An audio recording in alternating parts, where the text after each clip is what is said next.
अस्सलाम वालेकुम प्यारे बच्चों, हम आज आपके लिए लाए हैं शेख चिल्ली और बिल्ली की कहानी। एक दिन ऐसा हुआ कि उसका दोस्त गांव से आया हुआ था। अब शेख चिल्ली के दिमाग में एक प्लान चल रहा था।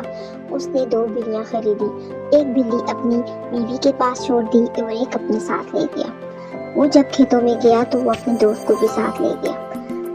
उसने जो प्लान सोचा था उसने वो करने का फैसला किया। अब बिल्ली को कहा कि जाओ जाकर अपने घर से खाना ले आओ।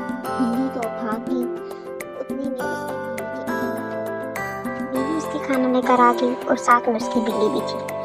और उसका दोस्त ये सब देखकर बहुत हैरान हुआ और कहने लगा, मैं इस जैसी बिल्ली लेना चाहता हूँ जो इतनी अक्लमंद और समझदार हो। शेख चिल्ली इस बात से बहुत खुश हो गया क्योंकि उसे तो पैसे चाहिए थे। ये बात बहुत गलत है किसी को धोखा देना, लेकिन शेख चिल्ली तो था